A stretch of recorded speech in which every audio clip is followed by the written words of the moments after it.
Good morning. Welcome to Wake Up West Orange, where we look forward to being with you every midweek on Wednesday to check in. And each week I'll have my coffee. I'm going to have my tea.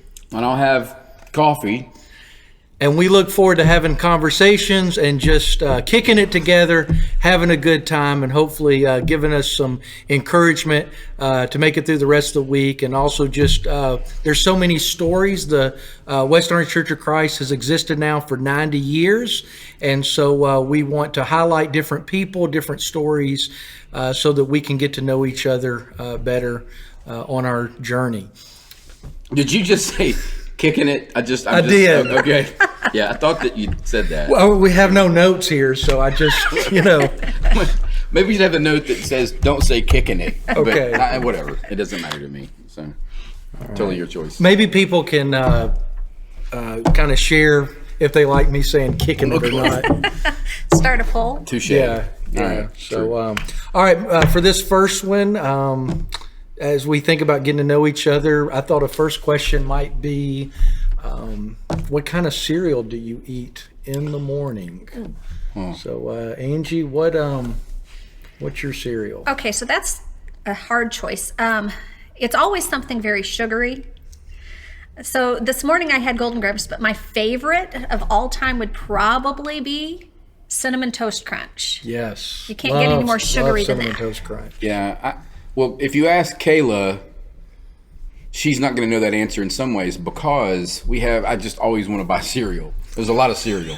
I like them all, and we throw away more than I eat. So that's unfortunate, and I'm going to work on that. After 25 years, I'll start working on it. But my favorite you can't get anymore. It's Cinnamon Toast Crunch, but it was peanut butter Cinnamon Toast Crunch. So When did that go out? it's been a few years, and it was only out for like a year, and that keeps happening. Like that's not the only cereal anyway, same sort of the same cereal. That's interesting. Yeah. So, well, for me, the one I eat the most is Honey Bunches of Oats, but my favorite is Cinnamon Toast Crunch as well. And we actually, for the first time this year, I talked Jamie into buying me some. Oh. So she usually doesn't let me eat it, but I guess and I'm allowed to have it. So. And those, or that one person that happens to be listening, is gonna not believe that we. And this is episode 1. Hopefully, it's not the last one. Right. We did not plan that. We literally all like the same cereal. That's just. Well, and it's definitely the one that has the most sugar in it. So Yeah. that might be If I telling. can't find it, I just eat sugar. It probably has the most yeah. cinnamon too, and cinnamon is good for you. Okay. Actually, Cinnamon it's a toast healthy, is good for you. Yes, healthy cereal. It's the crunch. That's the part. Yeah. Yeah. So. There you go. All right. So there you go. You learned something about each of us there, and feel free if we do end up having a mechanism where you can chime in, share what your favorite cereal is as well. So I would like to hear the story of how each of our families got here to West Orange. Tim, you, Kayla, and Tucker have been here the longest of the three of our families. So why don't you start and share what brought you here? Sure. We lived in Gainesville and had been there for 8 years, and we were at a church there, the campus church, and were happy and not really looking to move or anything necessarily. But then they went through sort of a staff overhaul here, and the preacher at the time, he and I had started kind of becoming friends, and he asked me one day, "Hey, what would you think about coming to work here at West Orange?" And so we thought about that for a while and prayed about it and talked about it. And I said, I think we'd be interested. We'd at least come talk. You never want to, shut a door, if you will, that God might be opening. So we came and met with the elders, and it was a really good visit. And kind of a funny story to go with that, not to make this too long, I won't take up everybody's time, but one of the questions that they asked, it was like a 3-part question, or at least I turned it into one answer for 3 parts, was, what do you think about social drinking, instrumental music, and women involvement in worship? And I thought for a second, and my answer was, well, as long as it's not a drunk woman playing the piano, I guess we'll be okay. And they still hired me, which I thought that was kind of interesting. Anyway, so we came and met, and it went pretty well, I guess. And then we went home and we decided we had built a house there, and again we were happy being there, and we decided let's put the house on the market, and if it sells kind of quickly or whatever, we'll have a better sign that maybe we need to think about this. Our house sold in 2 days, literally. Like we put it on the market and it was signed like they wanted it within the next day or two. So we were here within about 3 months after that, and a lot of other things took place, I guess, but that's essentially, we just really felt like this was a great church. We felt very welcomed and loved, and still do. And so, yeah. And what year was that? That was 2008. So we're going into our 13th year, about to start that. Yeah. And your role has changed here in that time. Yeah. I did youth ministry for, from 94 to 2008. I did youth ministry, and then we came here, and I was children's minister for about 4 years, roughly, and that was a wonderful experience. Our son was about that age. Tucker was, younger and all that then, obviously, and I was fine doing that, but I think the elders realized that I was sort of missing something that I felt more called to, if you will, and at that point, the guy that was the the youth minister left. And we had a meeting almost immediately, and the elders said, well, he announced he was leaving. He's going to leave. Do you want to be the youth minister? And I was like, yeah, I think that'd be great. And so we just, literally they moved on a Friday, and I started that Sunday, like right when they had left, and we just kind of jumped in running. And then we went for a couple of years, I guess, with different people doing the children's ministry, and then... And then I came on board. And then Angie, yeah. But y'all were here. You were already here. Yeah, we moved down from Missouri probably, I think it was 2011. So we've been here for a good while now. And it's kind of interesting. God kind of drug me kicking and screaming from Missouri in a little bit of a way. Not Brett. It was God. Not Brett. Okay. Not Brett. No, it was... that's where the family was. I was so comfortable there. Everything was great until it wasn't. And it was really a situation where God had to make things uncomfortable. Brett was auditing. He was out of town more than he was home for the first 4 years of Bennett's life. And then when we moved down here, it was... he had that opportunity to come, and I knew he was going to be home every single day, which was great. But all the other stuff wasn't going to be there, our family and all the things I was used to. So it was a big decision, and I said, okay, well, only if they'll let you try this job out, and if, our house sells and all of these things can go through just this way. And that's exactly how it lined up. And, it was definitely a clear sign that this is where we needed to be. And as far as finding the church, I told Brett, I said, okay, I want you to go down. I want you to find a church where you think will be comfortable. And he had a college roommate who had been in Gainesville and had met you and had met the Chilsons. And so when he found out Brett was looking in the Orlando area, we said, okay, well, let's try out this church. And he called me that Sunday and he said, I have found our church. I said, well, let me get down there and see. We'll see about that. I didn't have much faith in Brett. It was, let's just be honest. Wow. I just didn't. And so it was amazing, though, because I came down on a house hunting trip and immediately I felt that he was right. This was the church, it felt right from the beginning. And it's been great ever since. And what year was that? I think it was 2011. Okay. Very cool. Very cool.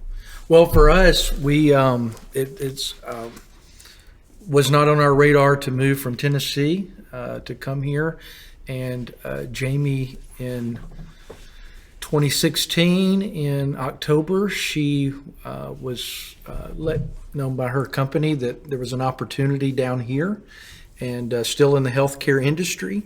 And it wasn't something where she had to move, but something where if she wanted to consider it, she could do that. And there wasn't really much conversation for a couple of days about it, maybe even a week. And then one Wednesday night after church, got the boys tucked in, and she just started talking about it, and I was listening, and then I just finally said, "Man, you've really been thinking about this." And so I was a bivocational minister. I was both working at a school that I'd been at for 14 years, as well as at the same church. I'd been at one church for 10 years, and had now been at another church our family had for 4 straight years.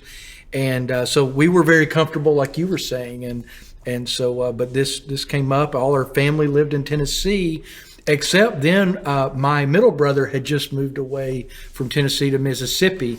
And so it's kind of interesting how those things happen. And so then when we shared with our family, with mom and dad, hey, we may be moving other grandkids. They had 3 kids at the time, now have 4. But we may be going to Orlando. So anyway, we came down here in December and looked at houses and all that, then made a decision in January. And so when we moved down here, I did not have a job. We moved because of her job. And so I ended up getting a job with Signature Healthcare, and something, different. But anyway, got that job. And in that time, we were looking for churches as well. And we came here and tried out West Orange and went through Discover West Orange. Mark and Colleen were teaching it at that time. They've now moved away, but anyway, went through that, and just really felt the love of God at West Orange, and people so friendly, and just got involved with Vacation Bible School and so forth, and then got an opportunity to do some teaching, co-teaching with Bob Vandervoort in the adult Bible communities.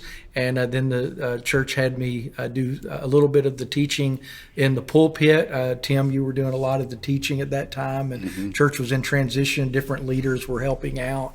And so I really got to know the church without any kind of pressure or anything like the typical, you get hired and you come in, or you come in to interview or something. So anyway, so then it ended up happening, as we know now, that that I'm now the teaching minister here. So, but I would attribute it as a God thing as well. It wasn't your typical, hey, they got a job opening, I'm going to apply for it. If it works out, we'll move there. So, feel very fortunate as well. Well, for both of y'all, really, I mean, I came under different circumstances, but y'all both were here, and then some things opened up or whatever that, we were looking when you, Brian, came, but it wasn't a full-on, I guess, search, but it sort of began. And I mean, I think you're aware of this, we've talked about it, but as the search kept going, you preached a couple times, like the month of August, I think, or one of those months, like several different times. And afterwards, people would be like, I don't know why we're looking, the preacher's sitting right over here, and that happened frequently. So, and then sort of the same thing with Angie in a way. I mean, you were here and involved, and it just kind of developed naturally, I think, or organically, or whatever the word would be there. But it's funny how God kind of puts us places for reasons that we weren't even aware of. So yeah, absolutely. And I've been loving just learning about different members, different families. Every church has its own personality, of course, just as each individual does. And so West Orange has its own history, personality, just the gifts, the giftedness of this church family. I've been very impressed, like with the children's program, for example, how many people are involved in that, doing something. I remember, I think it was about a year ago, the sign-up list, and it was like over 30 different people just in the teaching part, and that signed up the first Sunday. But it takes a lot of people to run all the programs and ministries, that are here, and we're always looking for more people to join us in our mission. So yeah. And one thing that, we've already talked about is, I think it'd be cool from time to time to highlight other members. Maybe we have members call in. We could, talk about marriage, parenting, learn other people's stories, see what's, just for other people to share, to make those connections, and dive into, again, various topics that might, come up. So Yeah, I think that'd be great. We've got a lot that we can learn from each other, and we've got a lot of members who have a lot to share. yeah, and we may even say from time to time, we may just even put it out there. Hey, if you want to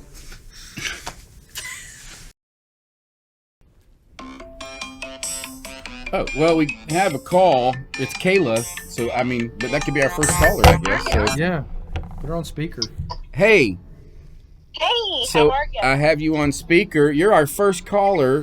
We were Yay! just talking about maybe somebody could call in. That's exciting that you wanted to call in the show.